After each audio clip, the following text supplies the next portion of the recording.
Yeah.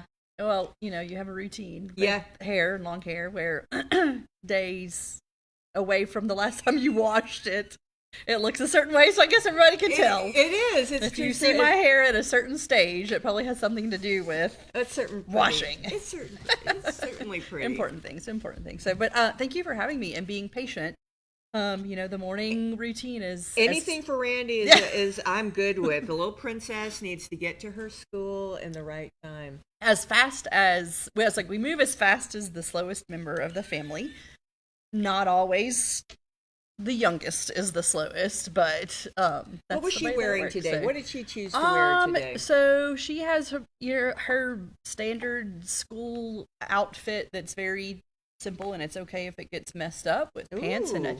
t-shirt with cherries on it. Cherries are kind of a thing, and a sweatshirt because she likes to have options of comfort level of temperature, right? Great. Yeah, and then you always have to say like, put a jacket on, put a jacket on, put a jacket on. How old is she So, now?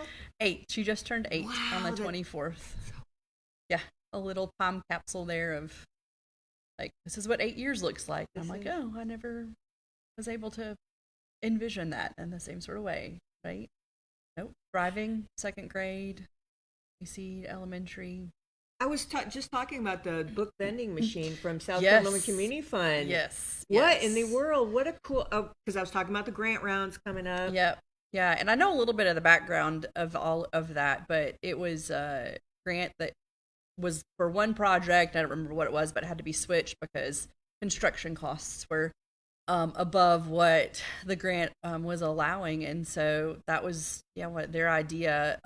It was a pivot. And a good one, it seems like, as well. And there's a lot that can go into something like that. I hope other schools, who are interested, there are opportunities to fund more of those around here, and then there are opportunities to fund, I think, upcoming to fund like the shelves of books. So, community groups, businesses, authors who are interested in that, to sponsor a shelf for a year. And there's also an idea too to take, like, and Randy had this, where she came home from school one day and commented on a part of a story, an excerpt of a story that they read in class, but didn't have time to read the whole book. It was just part of the lesson. And she was interested in the whole story. And like, we're a kind of family that, like, sure, we can go ahead and get you that book and get it here in 48 hours or whatever it is. And so we had thought about with the book vending machine to stock it with books that teachers are teaching in the classroom, but aren't able to read the whole book. And the students are interested. And so then hopefully there's some, back and forth reinforcement.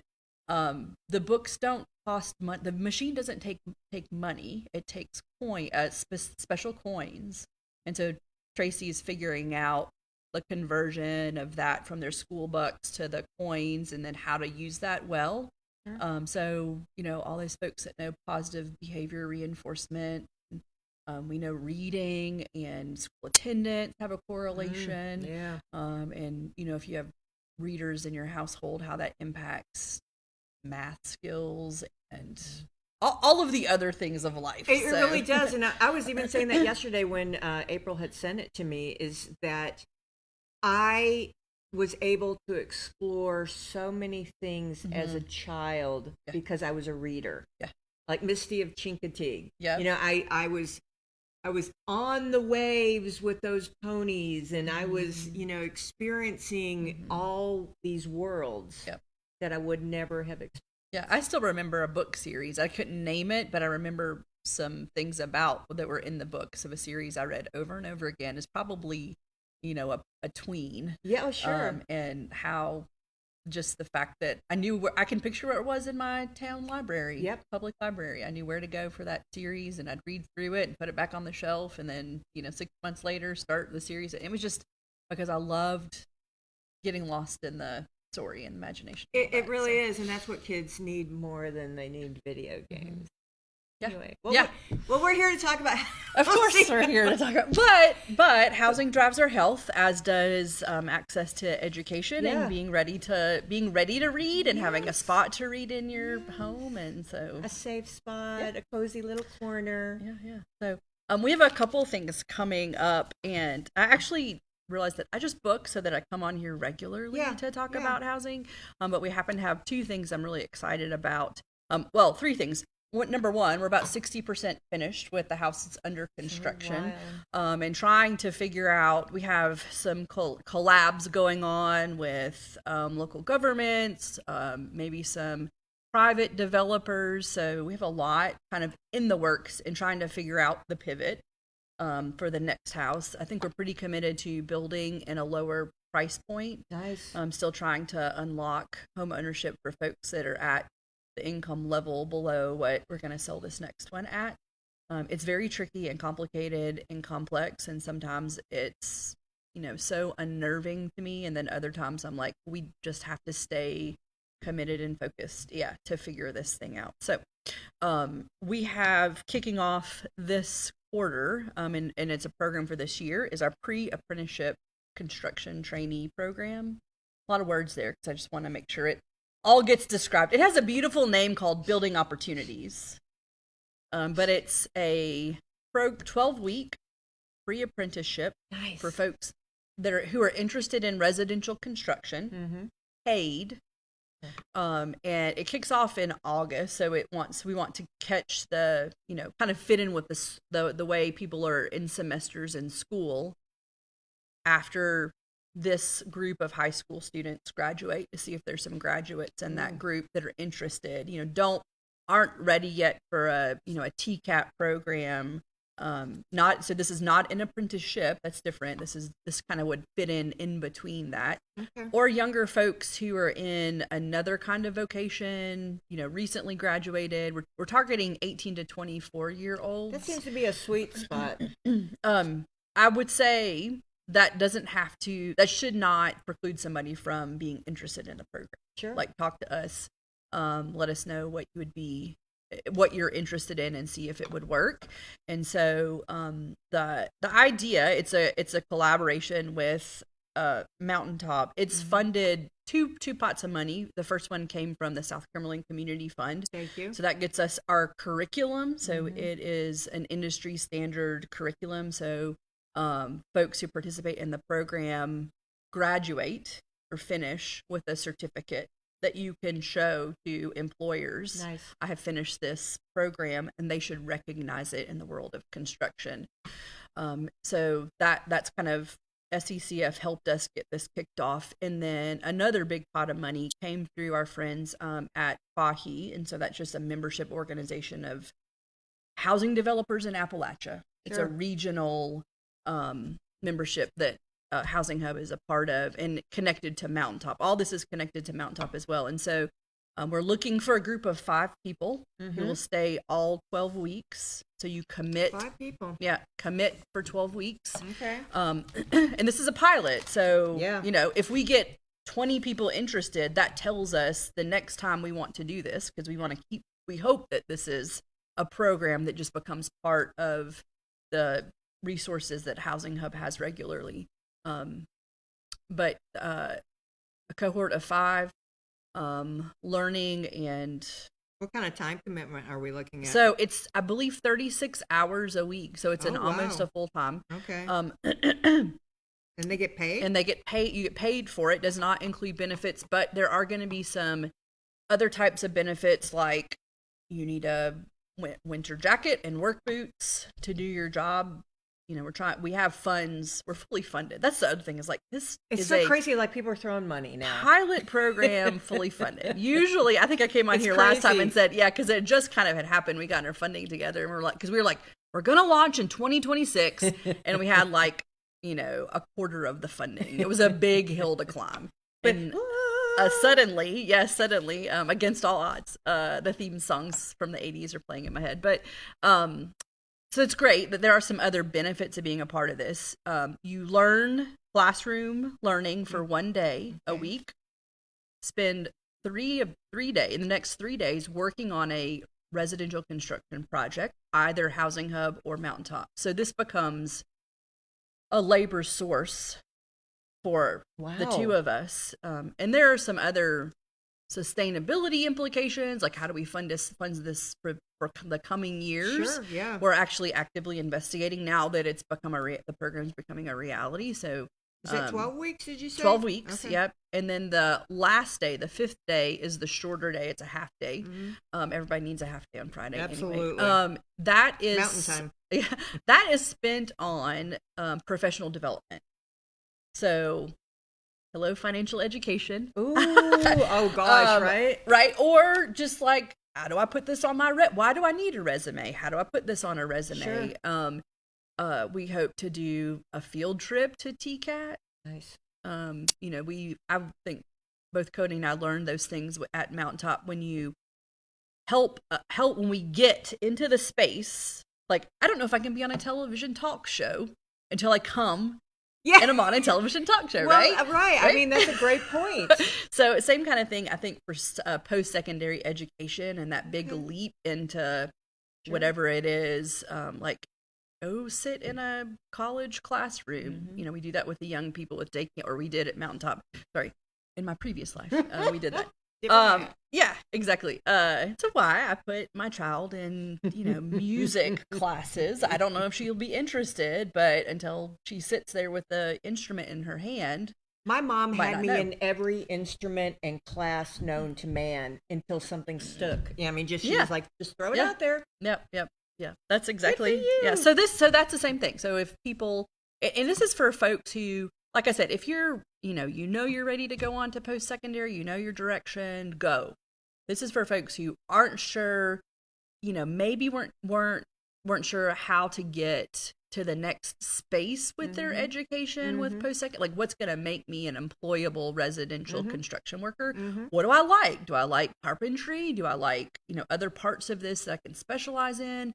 And then help create a pathway for folks, whether it's connected with an employer directly after the program or it's going on to some other training. And so we hope it dovetails. I mean, we have friends at TCAT. We hope it dovetails into, the established programs that are out there, some of the workforce development stuff that is brewing locally well. Yeah. We're paying attention to all that and how does this program fit into it. So currently, how do you get connected? Okay, gotcha. It's at our website. Is it's it the best place. Yep. And you'll see workforce development or building opportunities. You're going to leave that for me. Yeah, I'm going to leave it for you, but that's how you get connected. Our phone number, our office phone number is on that. And then Cody Jorstad, Director of Housing Development, this is his program.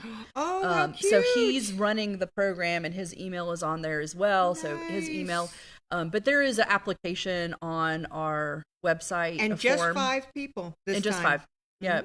Yep. We, like I said, we are looking, it's a pilot. You're going to be a guinea pig is basically what it is. Nothing wrong with that. I love it. Yeah.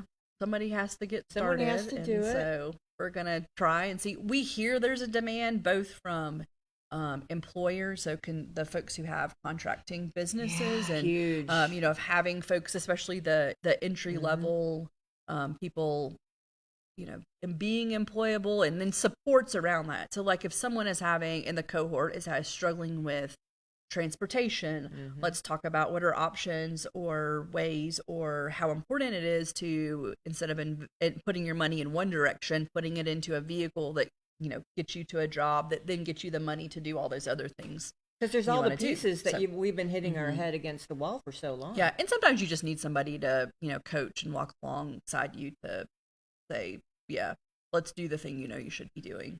Oh, I'm that way. Yeah. So. Oh, how exciting. And then the other thing that we're kicking off is more informational for folks. We announced this late, and I think I talked about it last time I was on the show, but late last year we announced that Housing Hub had received a grant from the Appalachian Regional Commission to do a housing strategy plan.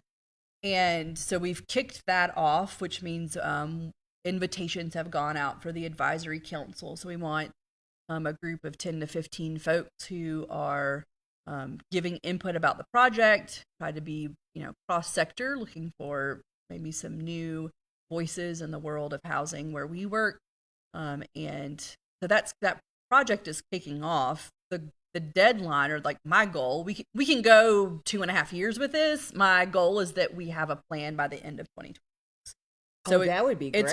It's gonna include also hiring a consultant. I don't know how to I mean, I know strategic planning organizationally, but Yeah. I don't know quite how this all works housing wise. And so a bulk of the grant dollars for this project go towards a consultant who doesn't just say, here's the process, but they actually help us put together the plan. I love it. You know, the papers, the booklet, the digital, whatever it is. But it's really on us to give input. There'll be some community input sessions about this, and it's not neat. This isn't about, you know, this is what I want or what I think our community needs so much as we kind of know what we need. We do. There's still stuff to uncover about that, but what are the strategies that you hear people doing in rural Appalachia? What are those strategies of that bucket of stuff? What is actually going to work here? And maybe where we already have some energy going, and then it'll inform, like, for example, the folks who are working in, transitional housing for folks reentering society. Yeah. Here's a strategy that, we can recommend, this community group can recommend to those folks that they could pick up and work with. Right. And I've lived life long enough that, no formula works perfectly. It all has to be tweaked, and we have to figure out what. And here is here. Yes, exactly. So really contextualized. I have big hopes for that. I want something that we can actually use. I don't want to sit down and talk for an hour every month. I'm so over that. Yes. I'm like on my third long range plan for Monteagle, and I just want to say, can we just do it? All right, get the shovel in the ground. Can we just do it? Yeah, and I think that's the tension of community development. And at points, sometimes that's what I love about it, is that you sit in this tension of, I know I have, families come to mind when you talk about people who need housing. Like, I know those families, and I know a little bit of the situations that they're living in and how tough they are and how much they aspire for things to be different. And then I know it's going to be months and years before, it takes forever. Yes, there's enough capacity going. So like when Housing Hub's like, yeah, I'm a housing developer. We've built 1.5 houses in 2 years. But it seems like now it's like, okay, you got through the hard stuff. Now people are like throwing money at us. Haven't you noticed that? So, I think that is different. I still think there's capital that doesn't flow like it should. Amen. So I'm always going to say that, because I had somebody, I was in a group not too long ago, and they're like, you didn't have to worry about money. What would you do? And I'm like, please stop saying that to us. Thank you. That's been, decades of disinvestment. Everybody comes in who wants to help us, says, now, if it wasn't for money, I'm like, no, leave the money question on the table. Right on. Right? And then if we had the capital to do what we wanted to do, here's what we would do with the money. And so I think that this is, with housing, we've backed away from it, because it really is. It's complicated, expensive, complex. Yeah, lots of moving parts, lots of people involved. There's for-profit, lots of people with different purposes in their housing development involved. People have ideas about land usage. Like, I can go on and on. But let's lean in to that discomfort and complexity and see what we can do. And like I said, we champion like all roofs out there. We want to see good housing built across the entire spectrum. Housing Hub's not doing it all, but we want to, how can we assist? And so this is one way, I think, like, and then this plan is for anybody. It's for the South Cumberland Partnership when they're trying to attract businesses. It's for, the county commissioners. We have 2 commissioners that will be committed to being a part of this, because it required, it was county level that said, yes, you have let's to have do county this. buy-in. Yeah, let's do this project. Leadership agreeing with all of this. And so then I can, they can have this report. Yep. And that can be part of when somebody comes to them with an opportunity. They have some, some data to back that up too. So, I mean, and it's still where, we tend to get in the weeds about all this stuff with data, but, we're doing things like, we know in 2023, which is the most up-to-date data, there were 137 renters in Grundy County who fit in the category of income that would qualify, probably, depending on their house size, would qualify for subsidy in home ownership money from HUD, from USDA, from lenders. And so, like, who are those folks, and do they want to become homeowners? You know, like, that's the kind of things we ask ourselves. Yeah. 137. Yeah. Like, looking at what's out there in the data of not just, we know people need housing, but what is the market for the kind of housing is doing? Or, you know, are there elders enough to fill apartments on the north end of the county? Yeah. Like, you know, knowing that there's a market for those things, I think helps us then direct the money. That's so smart. So we're not building something that people don't actually just have a great idea and want, hey, I think or I'll can't do it. afford. Yeah. So look at y'all being all moving things at the pace. Trying. Doing our best. What else? I mean, anything else on your mind? I mean, you always, do so much. Yeah, I was like, always want to give a plug for the coaching services that I do. It's free. Enrollment is free. That's also at our website. There's an initial interest form, and then I reach back out. If you're listening and you and you did an interest form and haven't responded to me reaching out, please do so. We do have a handful of folks who, you know, are casting out a lot of nets to see, I think, what breaks for them with housing. And so I, you know, will work with you in whatever housing situation it is to try and figure out what your next goal is with housing. I know I do my coaching in connection with housing. That's our mission. That's where we spend the bulk of our time. But as we talk every time I come here, financial education just in general is so valuable. So huge. And I know they're, you know, like, BetterFi does financial education with their clients. We had a great lunch and learn with Spike. We did. I learned so much from Spike. Everything I learned about credit, I learned from Seriously. Spike. And I always learn things when he's teaching. I think that the folks that do pregnancy support in Beaumont, Life Choices, I think has their own, you know, financial ed. Do they? Good. I think Rise Up Grundy has financial ed. You know, like, people the school system has some financial ed kind of stuff going on in different classes, so it's out there. Doesn't Justin Lusk, isn't he starting some kind of interesting podcast? So that's what I see. So and that's hear so about. cool. Yeah, well, and I was like, his content on Facebook is really helpful as well. You know, he posts things pretty regularly to get you thinking about tidbits here and there. And that's a good way to say, like, you know, if you want to be in a house, especially, I think he's good with young folks and talking about, if you want to be in a house, you got to start thinking about that as soon as you use your credit, which is 18. Oh gosh, you can sign contracts at 18. That's right. Yep. So, that, I mean, I think that's really important. And if that's, you know, even if it's a 10-year down the road goal or longer, as soon as you start using credit, you're building a history that's going to impact your ability to get into home.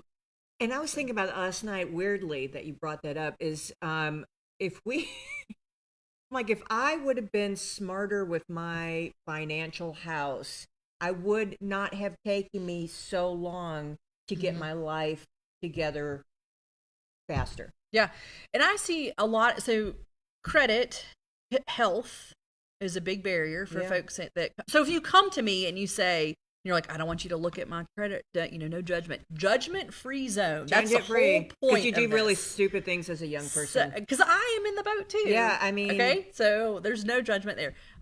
So credit, health, and then ability to save. That sometimes is just, that one almost becomes a bigger barrier. But it takes a while to address credit, health. I mean, you can work. The good news is you work on it every day, because every time you use credit or pay a bill on time, or, you know, whatever it is, every month you pay your bills, you're building or not your credit. So you can address it, but it just takes a while for that to be impactful enough in the home ownership kind of realm. But credit affects you everywhere. Buying vehicles, getting a cell phone, sometimes housing, renting housing is as well. I've seen some minimum credit scores for rental housing around here. And by the way, I also see folks post about, landlords saying you have to have, here's the rent, your income has to be 3 times this amount to rent my unit. Thank you, landlords. Because that means that unit is now affordable. Now, it's not affordable for everybody, right, but they don't want somebody in that unit that then 3 months later is moving out because they're behind 2 months. Yeah.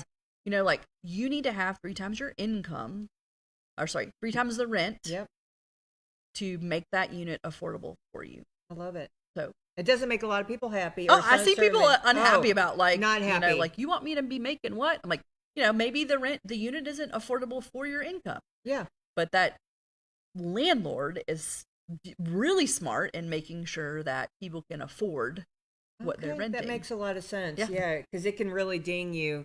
Every decision that you make and you don't own up to paying your bills dings you. Yep. Yes. So. Look at that. Those are the new things, but coaching, like I said, free service. I have capacity right now if folks, I have people who come in once or twice and then don't see them for a while. Again, no shame if you're listening, come back. Yeah. It doesn't matter. But also, I have a couple of clients who are, faithful every month coming in. Some of them, their housing dreams are 12 months or more out. Sure. But what they're doing right now and understanding credit, mortgage, the process of buying a house, all that, they're carrying that with them now as they're making these financial decisions, and hopefully getting themselves in a better place so that they're ready. It takes a good year of focus to turn that ship around. My daughter did that. She, I think every young person, that's what I keep on thinking, if we could just keep them from making those mistakes before they have to repair it, that would be fantastic. Yeah.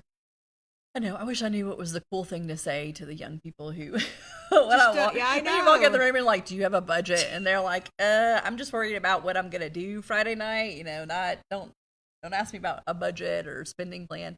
I've heard chores and things like at home help a great deal, like having some kind of ownership to things at home, and the ability to earn or not. Yeah. Right. We're talking about privileges at our house, but to earn or to lose that privilege, I think as well. So yeah. I mean, I grew up in a household. I know you live with my mother. We didn't do a lot of financial education, and at home. And so, if you're interested, if you're a parent and you're interested in how to do this at home, love to talk to you. Oh, that's a good idea. Because I mean, I'm sure Randy's a guinea pig over at the house, and my children were guinea pigs. Listen, the sore bucks at Tracy Elementary is kind of working against me, but it works for her. That reward of money. But I'm like, 50 sore bucks does not translate into $50 US. She's so smart. She is so smart. But Mom, I'm able to earn. I'm like, that's the way it works at her. Oh, that's so funny. All right, so if you're a parent wanting to do the right thing, that's actually a great idea, because I think we're all grasping to raise better humans, to do our job. Yes. To raise better humans. That probably is a universal desire across the board. We might not agree on how we raise, but we want to raise better humans. We just want them to be, whatever. All right, so happy Friday. Anything else that you can think of before we send you out to spread joy and sunshine? No, just want to keep, encouraging folks that I know housing is hard. I know weather has been such a detriment to people who are unhoused and underhoused. Like that we just got to keep pushing the boulder up the hill and to not let up. And if anybody's interested in getting in on some of the community development work around housing, reach out. You can find me on social media platforms. You can find Julie, and over at the old high school. Are you there most of the time? Or? Yep. Monday through Friday, 8 to 2. So come on out to the Littell Parton Center. Okay. I'm really trying. I'm really trying. Littell Partners, it's darling. Yeah, it is. And if you just want to see the building, it's kind of cool. It is kind of cool. Yeah, that's a fun thing. So I hear that the elevator the phase 2 is coming about. So exciting. This might be a little loud upstairs, but noise is progress where we are. And the Performing Arts Center and the gymnasium. Oh, it's just so exciting. I went to. I'm sorry, we're gonna go squirrel. I went to Milner Recreation Center in McMinnville, Nice. and it's like a YMCA.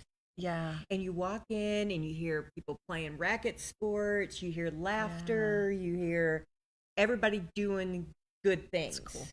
And I'm like, right? Gosh darn it, we need one of those. I did that walking out. I'm like, oh, we just need one so bad. So that's why we do what we do, though. The laughter and the things of going on, that's what we want, Bert. Yep. So, all right. Well, I'm going to send Julie out to spread joy and sunshine and enjoy the Friday. It's going to be almost perfect compared to how we've been. Excited about that. I know. Yep. All right. We're going to go a quick break. Thank our sponsors because we